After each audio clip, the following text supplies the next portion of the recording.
Hi, good morning. I'm Oliver Gao. I'm the director of Cornell System Engineering Program. I have been very lucky to carry out this what I call the system conversations with the distinguished speakers that we bring to Cornell. So today I'm very delighted to introduce to you Professor Rui Shi. Actually, she's currently an assistant professor of chemical engineering at Penn State with a joint appointment in the Institute of Energy and Environmental Analysis. Her education and research have always been centered on system analysis, with the current work focused on life cycle assessment. I know that in recent years, and particularly recently, people have been talking about circular economy, and I believe life cycle assessment will certainly be very important. She also works on sustainable design and systems optimization, which is a very beautiful combination.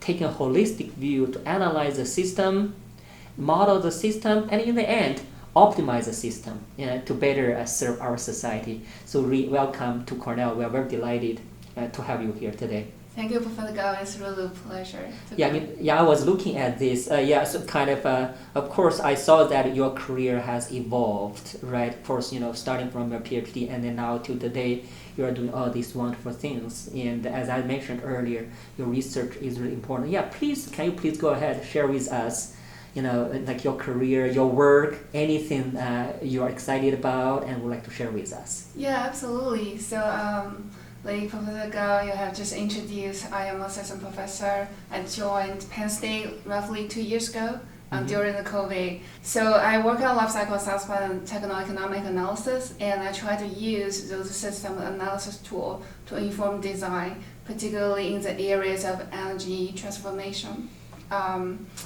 resource recovery, industrial biotech, etc. So life cycle assessment has really been a buzzword in the recent years. Like when we talk about circular economy, when we talk about carbon neutrality, it's like we have the goal about reducing environmental impact, or more particularly the greenhouse gas emissions. The question is how, and we need quantitative tools or the quantitative measurement that tells us if a certain effort are helping us to move towards the goal or moving away from the goal.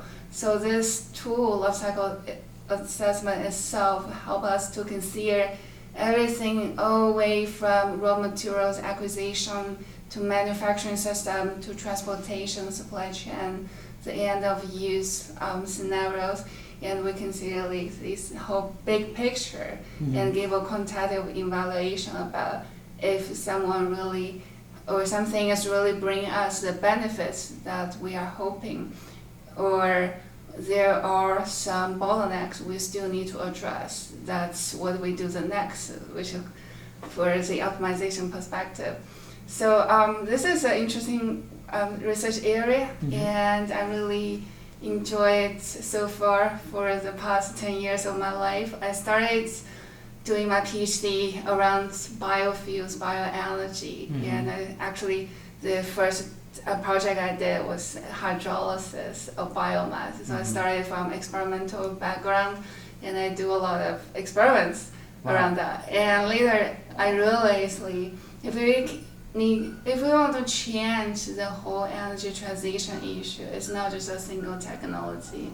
It's related to where do you get, for biomass, for example, it's related to where do you get your crops and how do you transport those crops to the refinery, and how do you set targets about the yield, tire productivity, overall efficiency in a biorefinery to achieve the optimum as a whole. And then the supply chain and all of the downstreams is really, we have to have a system level thinking in order to make the biofuel work and more broadly the whole energy transition work. So that's how I got into the system analysis, life cycle assessment.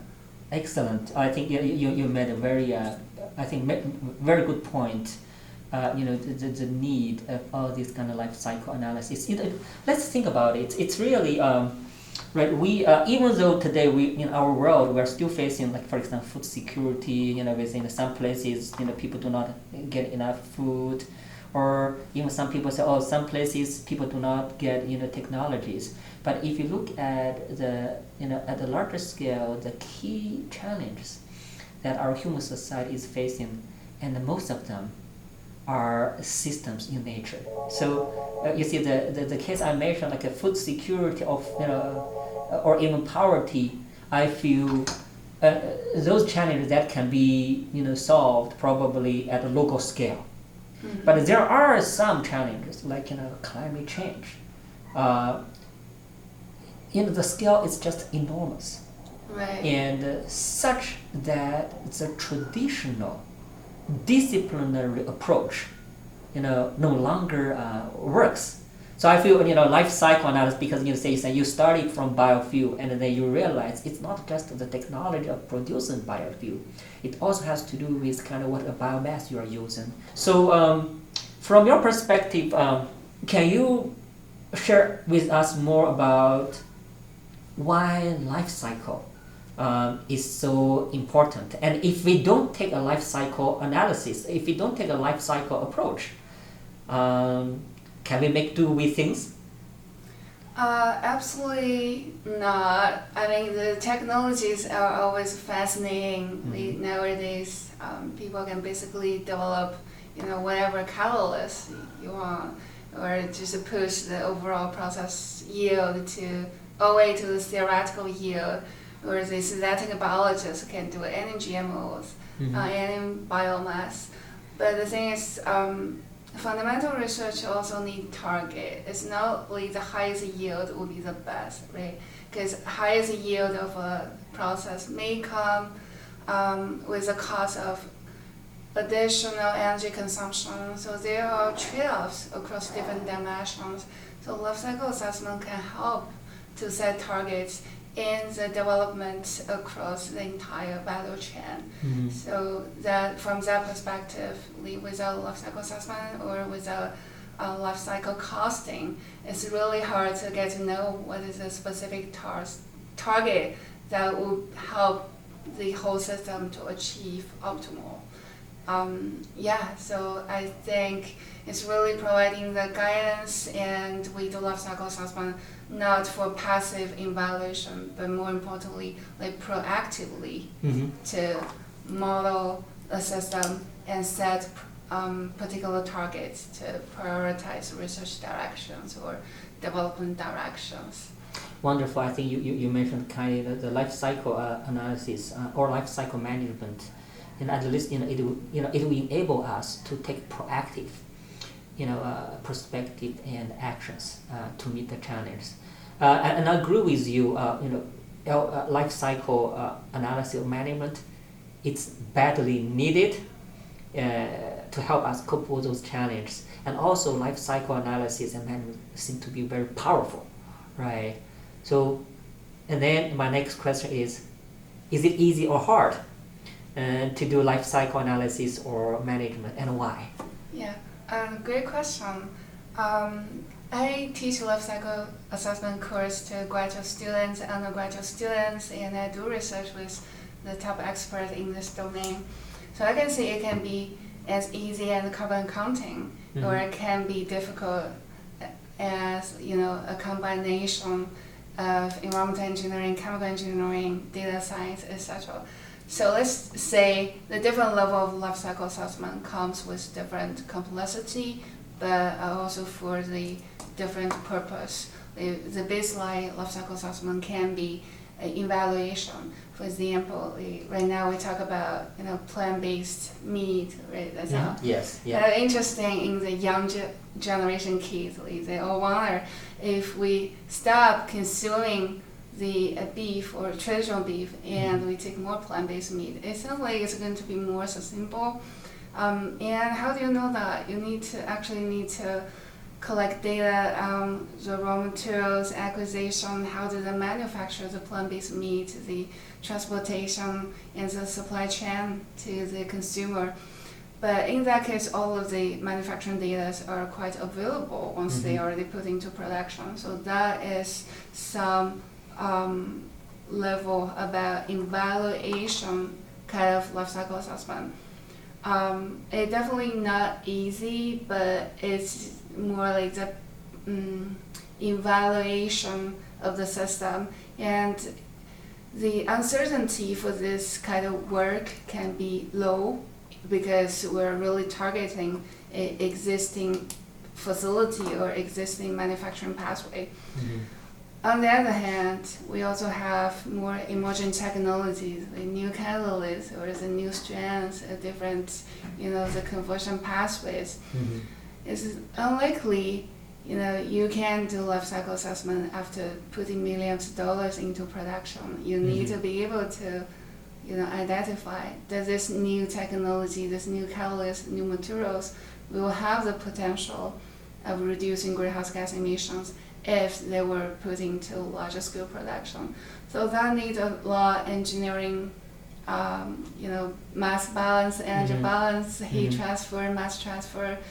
And for that, I would say it's a more advanced life cycle assessment to, integrate experimental data, the batch scale results, with the understanding of the system, with data science, and with impact assessment. And as you see, it can be very, very difficult. Take a few years for a PhD student to understand a single technology. And it's our interest not to close the loop, but also to close the loop as fast as possible. That's why the modern computational efficiency is really helpful in terms of closing the loop as fast as possible. So we can have this open source, fast simulation platform, can run any scenarios, or it can run a landscape of different scenarios hundreds of thousands times within hours. So that will be the next level or the new direction of running integrated life cycle assessment and economic analysis. Yeah, I think great, Rui, and I think you so actually, system engineering. One of the key feature of system engineering is that, as you mentioned, actually kind of researchers will look at a system, especially look at its whole life cycle. From the conceptualization, design, fabrication, all the way to disposal. Like look at this whole life cycle for a product, for a system, and of course, life cycle analysis. I think it's really the only way to be matched with this approach, right? So. So with that, one thing is, like you mentioned the PhD research, like people, they're kind of one thing is that before, like usually one PhD student, they will just look into one section, and they can dig into the depths. So now for life cycle assessment, it's essentially you extend this chain for a long distance, kind of this full chain, it's basically a full chain analysis, such that PhD students or researchers actually you have to spend more time even just on the data collection. Collecting data. Before you just collect data for this section, now you need to do 4 or 5 times work for the data collection, and then not to mention in the end you want to integrate them together. So such that and one thing is sometimes researchers they would ask, okay, is this worthwhile?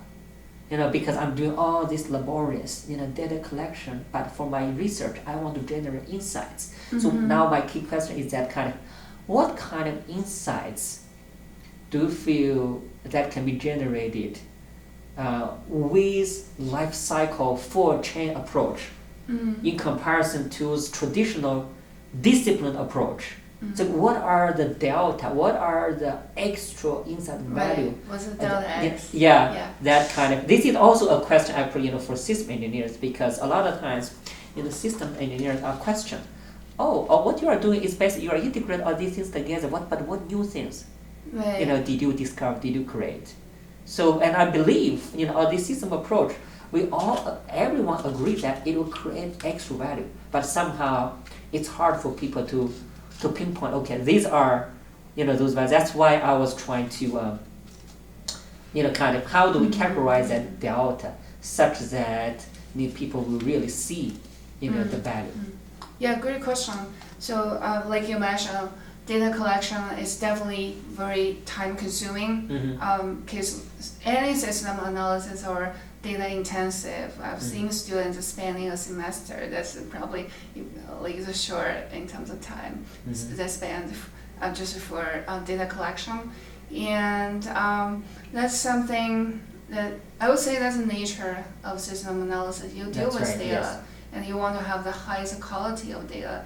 Otherwise, the conclusions or the implications can be misleading, or it leads to false precision. So I don't argue the system analysis can be time-consuming just for collecting data, but on the other hand, just collecting data itself, it kind of helping students to understand how the unit operates, how the system they actually connect with each other. The limitations of data has become an issue, like I just mentioned, for emerging technologies. And for addressing that question, we have engineering tools, aside from system analysis, students may have, like you just mentioned about the T-shape of the education for system students. They have their home expertise, like civil engineering or environmental engineering. They knows a lot about microbial growth, and chemical engineering know a lot about heat transfer, mass transfer. So instead of collecting data, we can generate inventory data under certain uncertainty level. For example, if you know you're formatting either bioproducts or biofuel from a certain strand, and you can calculate the metabolic heat, right, and translate that information into the energy consumption. So I would say it requires a combination of systems thinking and fundamental engineering knowledge to do that work in order to reduce the time spent on data collection and the quality in terms of the raw data. And for the second question, what as new perspectives lifecycle assessment can bring to people, I would say it's twofold or multiple-fold. First of all, we call it hotspot analysis for biofuels, for example. I like to give examples using biofuels.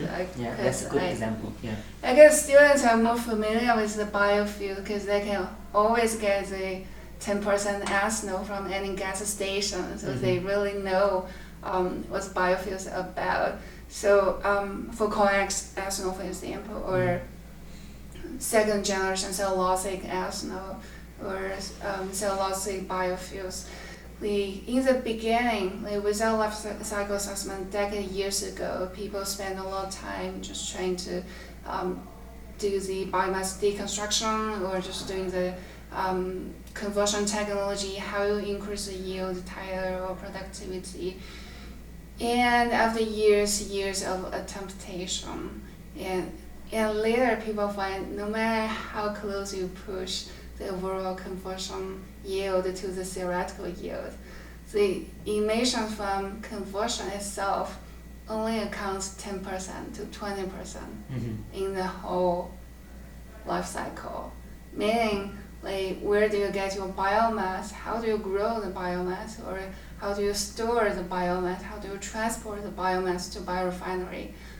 That determines the overall environmental impact. So we have to understand from the system level about where's the hotspot, so we can see, this is the area that we need to, make it work. In this case, we need to make farmers work, the storage, the land, the farm work in order to have the biofuel to be environmentally sustainable or economically feasible. Without life cycle assessment, you're probably going to continue spending years of effort trying to develop new strands, or just doing the other different GMO work, or working on the conversion technology. Not saying that's not important, but we also need to understand what's the key drivers for the system. And another important implications is that after we identify the hotspot, right? And we usually use global sensitivity analysis to identify the key drivers. Like you mentioned, you work a lot on the transportation side. You can tell me like how many variables is for the transportation unit? Too many. Yeah. Yes. Yeah, and from the biorefinery or the conversion perspective, it could be hundreds of different variables from the storage or supply chain or the biomass development unit. It could be another thousands of hundreds of different variables. I say this to my students, not all variables are born equal, because not all of them have the same impact to the system. If you change, say we have variable A, if you increase the performance from 50% to 60%, it only reduces greenhouse gas emission by, I'm just making up numbers, but 1 gram per megajoule. But if you spend your time and effort to increase the performance of variable B from 50% to 60%, it could change the overall greenhouse gas emissions by 30% or reduce the cost by $5, things like that. So we want to identify the key drivers of the whole system, and that is very helpful, especially for the fundamental research. So they know which variables. It could be the downstream efficiency, could be the how do you manage the filtrations, it could be the biomass yield or the fermentation yield. So putting all of the variables together, we can identify the key drivers, and that's how we set targets for the further improvement. So I see that's a connection between fundamental research and the systems analysis. Beautiful. I think that's a beautiful answer, and thank you for sharing your view on that. So I agree with you. We see that life cycle analysis and management, even consider sensitivity analysis, it's going to be really a powerful tool, even though, right, it takes much effort, right? So of course, human beings, right, we are human beings. We are always I'm not using the word greedy, but I think we always want to push ourselves. Now, yes, we can do life cycle analysis, but also we want to do life cycle analysis very fast. Yeah. So how did you I know you have designed and implemented the agile life cycle analysis. So tell us more about that agile life cycle analysis. Yeah, I think thank that you would for be reading my work. yes. So first of all, the name was not from me. So we developed this framework, but I was thinking, how do I introduce this new ideas or these new tools for life cycle assessment? And when I was talking with Dr. Brian Duxon he's a CBI member, Center for Bioenergy Innovation, and he just said, let's just call it agile, say, instead of the traditional life cycle analysis approach, because we are really targeting on technology, use LCA results to inform technology development. So I happily adopted the name, and now I call this approach agile LCA. So basically, instead of traditional life cycle assessment, which you have a tool or you have a system simulation model that gives you the input output, and you'll take that output out from either Aspen or the other simulation tool and put that into another life cycle assessment tool like OpenLCA or SmartPro. And this is good. It's a great work to give certain feedback, but you see it's disconnected. Like you never know what impact of each parameters or each variables in the process. So we wanted to integrate experimental data, kinetics models, systems, process models, life cycle assessment all together, so the system can so the evaluation can be streamlined. It's like the automated process of doing process simulation, life cycle assessment, and techno-economic analysis. and it can go back saying if you want to reach this target of reducing 20% GHG or reducing the cost by 50%, you need to change the process variables to what level. So we don't want to have the process simulations, LCs and TAs disconnected. We want everything to be integrated that allows us to run global sensitivity analysis and complete the automated simulation. So we call it agile because it really reflects the impacts of each single variable in the process. And we currently building the tool in different platforms, have students started from MATLAB or they have their own Python modules. So leveraging this advanced computational power is really, playing a very important role in terms of closing the loop fast. Yeah, wonderful. I think it's kind of, so let's look at that. First of all, life cycle, you extend the chain. Whole, you're doing the whole chain, which is already very, challenging. It is, And then you are saying, we want to do this whole chain very fast, very agile, which is kind of even another dimension, of the challenge.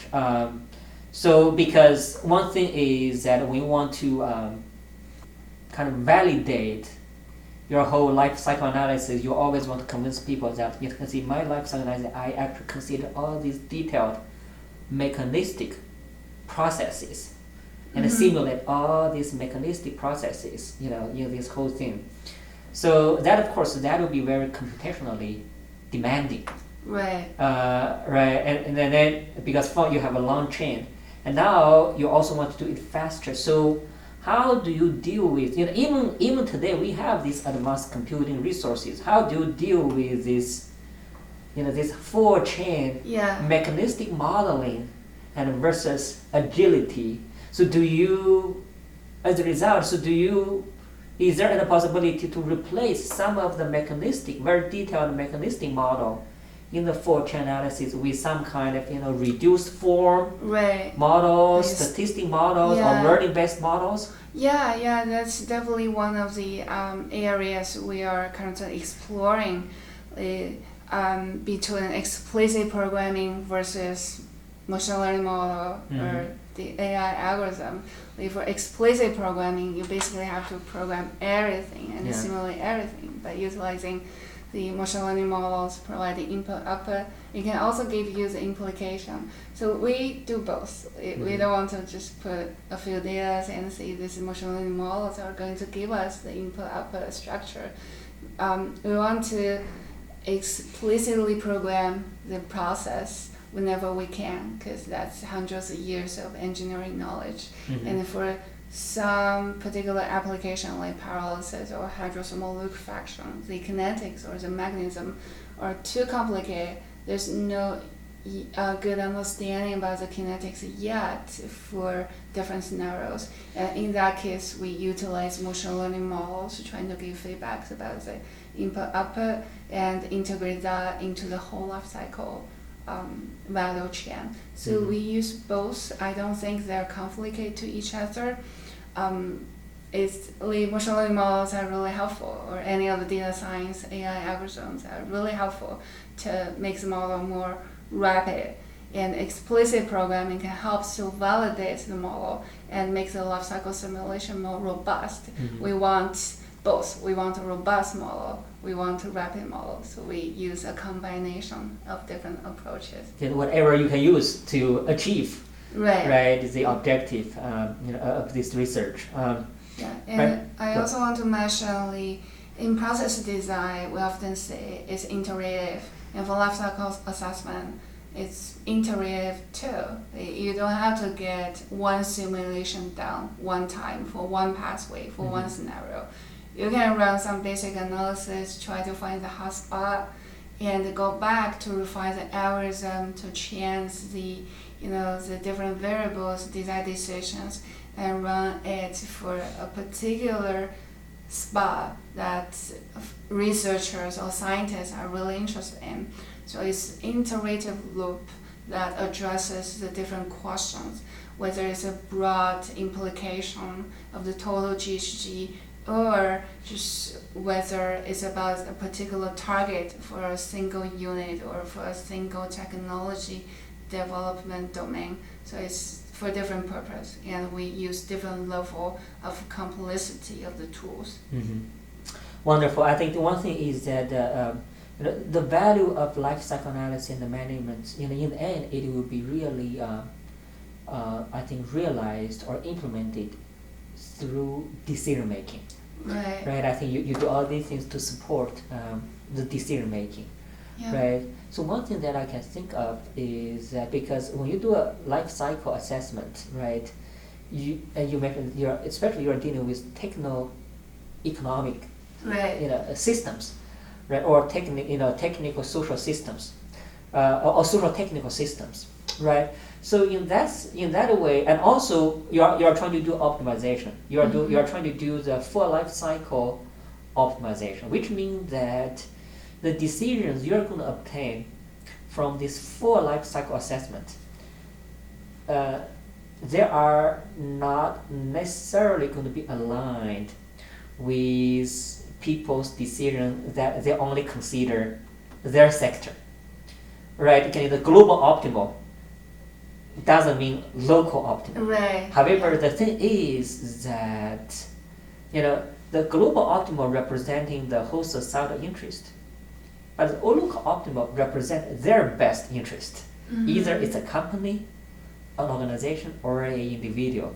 Did you come across difficulties where you say based on your life cycle assessment, you say the decision should be this, however you just find it so frustrating or disappointing that you don't see the possibility of your suggested decision being implemented in the real world? Because in the real world, while your approach is a system approach, it's a full chain approach, but what is really happening in the real world is it's still a sectorial, Right. like a siloed. Reality. Exactly. The systems, we call it a system, but systems have different level of system.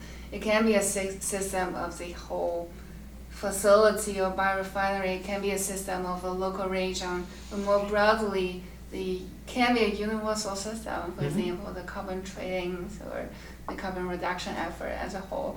So I would still say like the different level of systems simulation give different implications.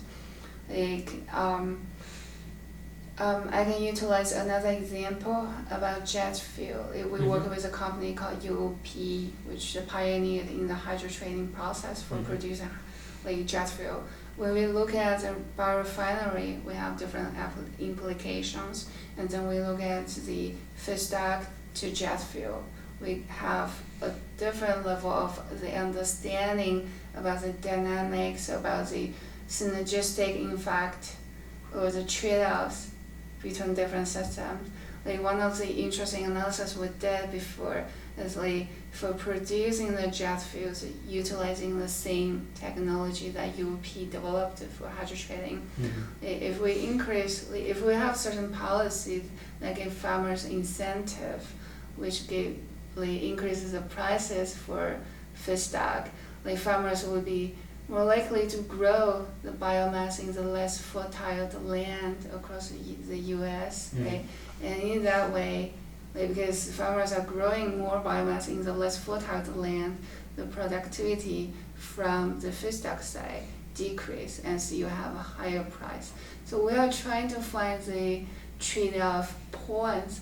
Like it's the price for the feedstock is still feasible, but the productivity per se can still work in the biorefinery. And we're trying to see as you increase or decrease the feedstock, you think it's all around farmers, but actually it has a lot impact on the downstream refineries because of the quality of the feedstock. So it's like the integrated analysis for different pictures. And looking at the biorefinery, you might have seen the emissions are reaching certain point, but looking at the feedstock supply, the prices for the feedstock, it changes the overall greenhouse gas emission. That helps us to understand how important it is, not just speaking for the energy system itself, but also speaking with people in policy domain, the social scientists, etc.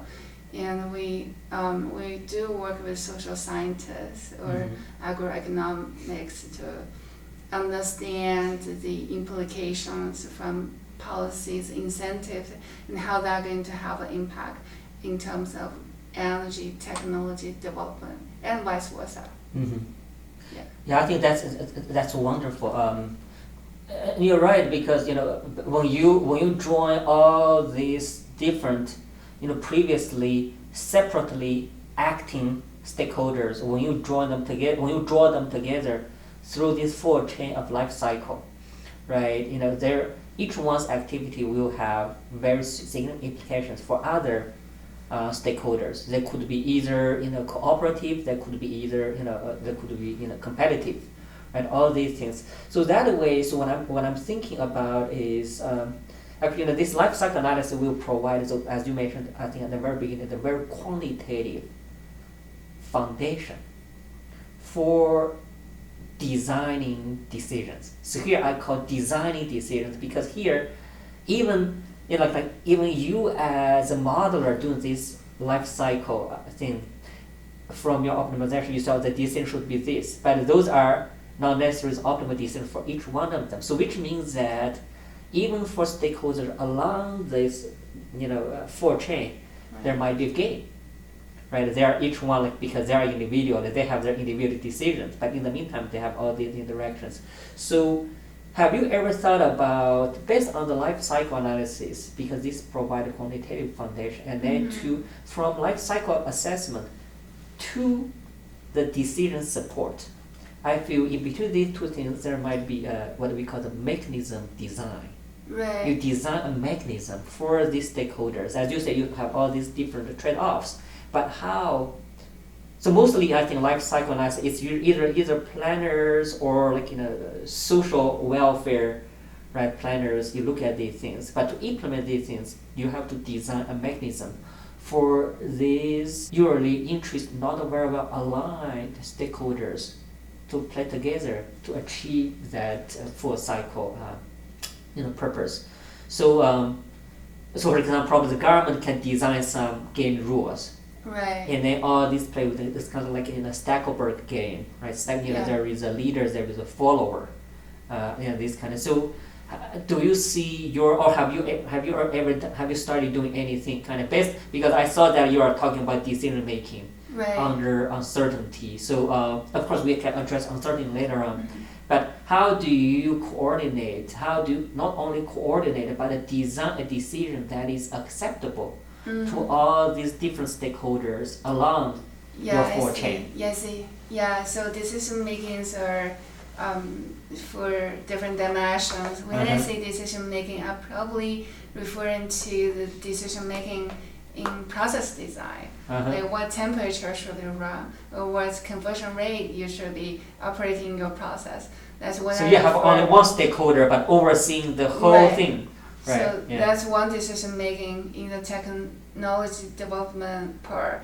And for the broader system decision making in the policy domain, I think there has been a good implementation about life cycle assessment in that domain. For example, the California Resource Board offers carbon reduction credits following the low carbon fuel standard regulation. Yeah. So they give out carbon credits. Those are millions of dollars offset credits to the facilities that can reduce greenhouse gas emission, not from a single standpoint of operating, but utilizing life cycle assessment. So the California Resource Board give credits based on the carbon emissions that being verified by life cycle assessment. I think that is a very good implementation for how to utilize life cycle assessment results to inform decision making. In this case, it's about incentives, and we can definitely find other rooms to implement the implications from life cycle assessment to help policymakers or decision makers to design a structure or a synergistic, overall system that helps the technology, the renewable technology, to move forward.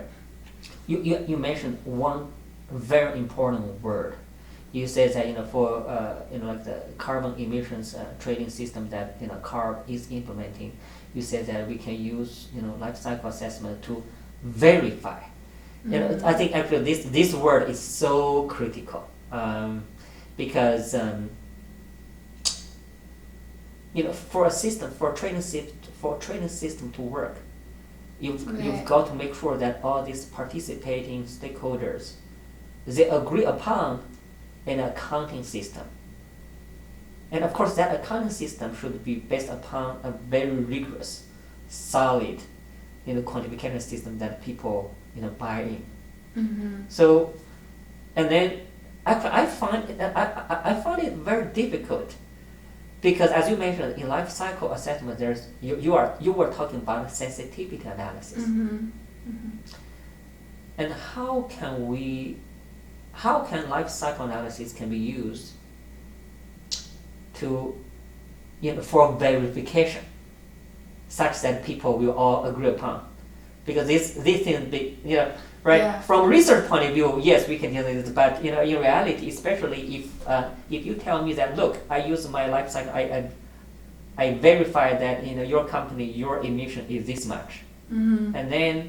and I could say, oh, Rui, look at it. Then you did your life cycle analysis, and I know that there's so much uncertainty and Mm-hmm. sensitivity in all these things. You told me that my emission is 10 tons, but just look at this uncertainty and this sensitivity, and actually my emission could be just 6 tons instead of 10 tons. Mm-hmm. How can you verify that my emission is 6 tons? Because here 6 tons versus 10 tons, that could mean $1,000 for me, as a stakeholder. So I think that the key thing is that, so this verification. Do you want to talk more about how we can have a credible verification system that all the different stakeholders will buy in?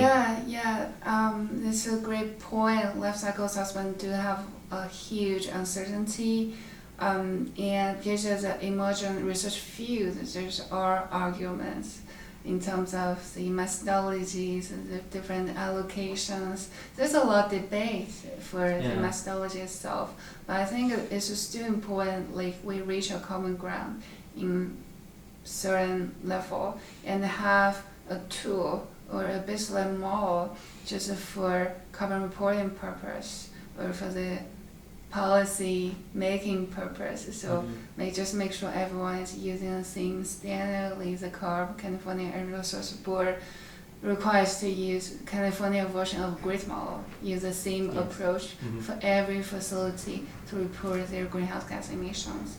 So that is important to have the consistency and transparency in terms of carbon reporting. And I would say like uncertainty is not a bad thing, because it tells you what changes can be made further along. Like when we talk about electrical car versus gas car, probably a lot of people would immediately thinking like electrical cars would be more sustainable or reduce carbons compared to the gas car. But we all know that's not true. That depends on how the batteries were produced. More importantly, where do you charge your car? Where do you get your electricity? If you are driving a car in Pennsylvania, where I come from, majority of the electricity are from coal-powered electricity facility, then it emits a lot of carbon emissions just by using the electricity itself. But for some other regions, Vermont, Idaho, majority of them come from hydropowers or the other renewable source of electricity in their electricity grid. So the emission for driving electrical vehicle reduced dramatically. So I never say like this thing is more sustainable than the other thing because of the huge uncertainty or the huge uncertainty because of different scenarios. I would say let's take a look. It depends on where you get your electricity from, where do you drive your car, and so many different factors. I think it's important for everyone to understand what has been causing the uncertainty rather than we need to eliminate the uncertainty, because uncertainty comes in natural for life cycle assessment and perhaps for any technology, right? It's more important for us to understand it.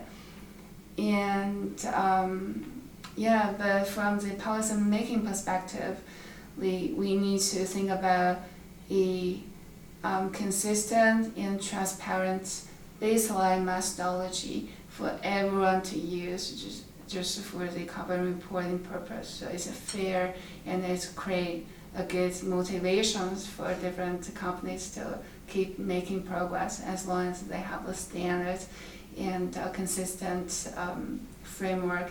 And I think different industry are working hard on this. I heard the hydrogen industry, people in the hydrogen industry are looking to establish a common standard framework for accounting carbon emissions for hydrogen system. And we already have that for a few different industries, and now it's time to establish industry standard for carbon accounting. Yeah, absolutely. I think, Rui, I think you hit exactly the key points. It's there's no absolute verification or accuracy, but it's really about a consistent, transparent, and a credible system to be a foundation. Yeah. Right. I totally agree with that. And also, I like the point you made about uncertainty. No, you can never remove uncertainty, but I think you can try to find out what are the factors driving the uncertainty to address those. I really like that point. That's a great point. Yeah, so I think I know that our time is coming up, because I don't want to hold you up for too long, because you have a talk to give later. So do you have any questions for me? Yeah, absolutely. So what's your vision about systems engineering? I mean, Cornell have this fascinating new PhD program for systems, and it's so different from how engineers or scientists are being educated traditionally. What's your vision about systems and how they're going to bring to our next generation of scientists and engineers? Wonderful. That's a wonderful question. No one has asked me that question. Beautiful, but I think I'm very happy to share my view. Not necessarily, the best, but I believe my vision is that today our conversation you are talking about, it's really today in our world, our society. Yes, we're facing some technical challenge. We're facing some social challenges, and all small and big, but the real big challenge we're facing, they're all systems in nature. Look at the pandemic, right? Was that just a challenge to the medicine community? Was that just a challenge to the vaccination community, or is that actually, from transponder point of view, it's really a logistics supply chain challenge? So what I'm trying to say is that many top especially climate challenge, they are systems in nature. But now you look at, we all take pride in higher education, universities. We all take pride in the university. We are educating our futures in the right. So, but our universities, we have all these disciplinary, departmental setups, right? People in chemical engineering, people in civil engineering, but to address the life cycle assessment, you need to have all these people together, or even you would like to prefer someone who has knowledge across all these disciplinary areas. So now you see that while the bigger challenges we are facing, they are system in nature, right, but our approach are disciplinary in nature. You see this huge gap. If we continue our education the same way we've been doing in the past centuries, while the nature of the challenge is this, we can never address those challenges.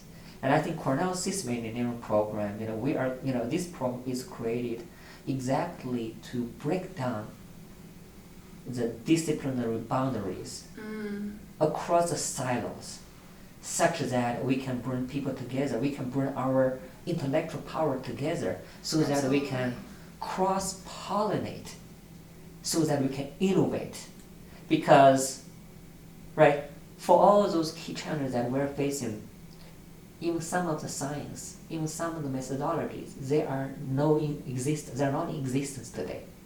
So we have to cross-discipline to hopefully create new knowledge, new scientific tools that will prepare our scientists, our engineers, our leaders and managers to confront the system complexity. Right. So as I mentioned to you earlier, of course, before our conversation, I mentioned that we have all these PhD students. They come from all different backgrounds, from philosophy, from economics, from applied math, from chemical engineering. Now they all come under this one roof while working with all the different advisors with their feet in all the traditional departments. But all these PhD students, they are the future, and they are mingling together, they are melting together with their ideas, with their research, and then talking to each other.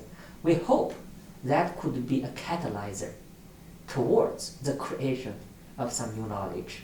Yeah, to definitely. address. So that's basically in the video. Of course, we are where our Cornell System Engineering program, as many people know, that we are building towards a Cornell System Institute. That we aim for the institute to become really intellectual powerhouse and home for many people like you who are genuinely interested in and also see the value of system engineering. And we welcome people like you to come to Cornell, spend time with us, and then stay connected with us, and we work together. Yeah, absolutely.